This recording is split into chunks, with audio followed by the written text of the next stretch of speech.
I don't think I'll ever recover from this. I still wake up at night, sweating, heart pounding, praying it was all a bad dream. But it's real. The woman I loved, the woman I married, was my own sister.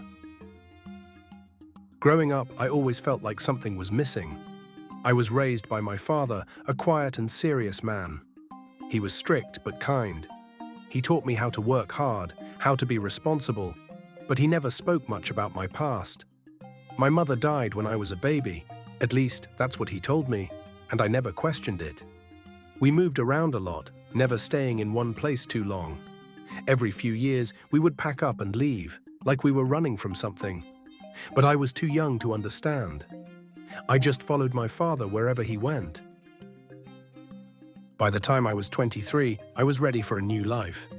I left my father's house and moved to the city, ready to start fresh. I found work as an apprentice at a mechanic shop. Life wasn't easy, but I was making it. And then, I met her. Aisha. She was everything. She had the kind of smile that could light up a room.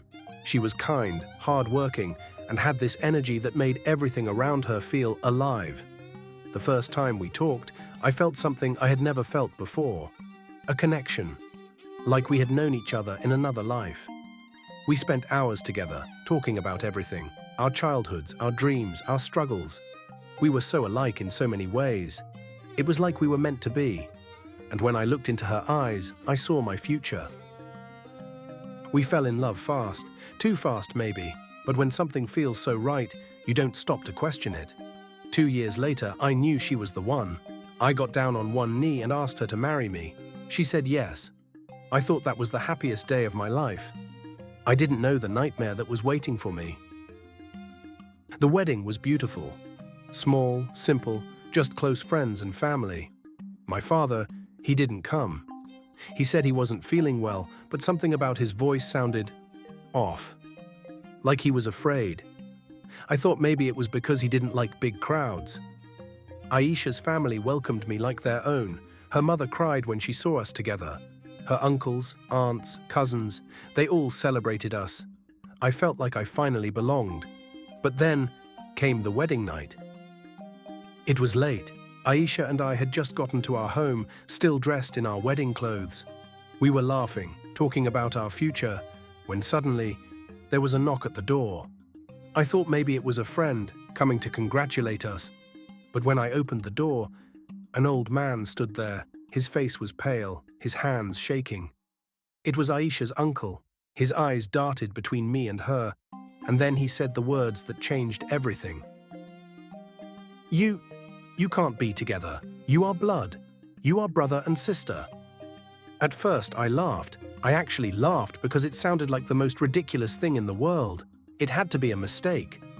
But the way he looked at me, the way Aisha's mother suddenly broke down in tears, I knew. This was not a joke. My heart started pounding. My mouth went dry.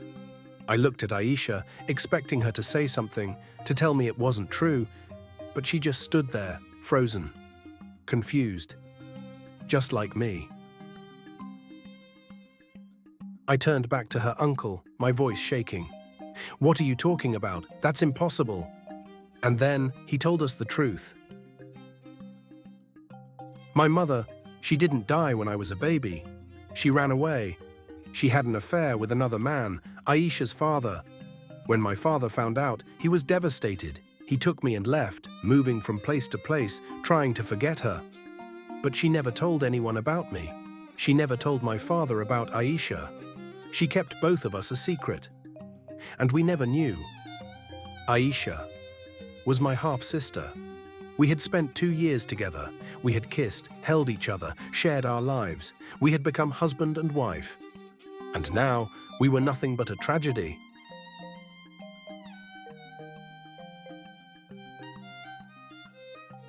I wanted to scream, to wake up from the nightmare, but no matter how many times I replayed it in my head, it was real. Aisha fell to her knees, sobbing. I couldn't even move. My whole world was crumbling. The elders said there was no choice. We had to separate, forever. What we had done was unnatural, even if we never knew. But how do you erase love? How do you rip out your own heart? The next morning, she left. I never saw her again. It's been 5 years. I never loved again. How could I?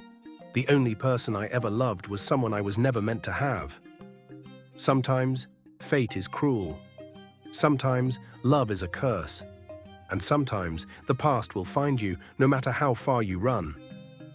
Do you think this really happened? Leave your thoughts below. Thank you for watching. If you enjoyed this story, don't forget to like, share and subscribe to NEB'S Story Tales for more captivating tales. Hit the notification bell so you never miss an update. See you in the next story.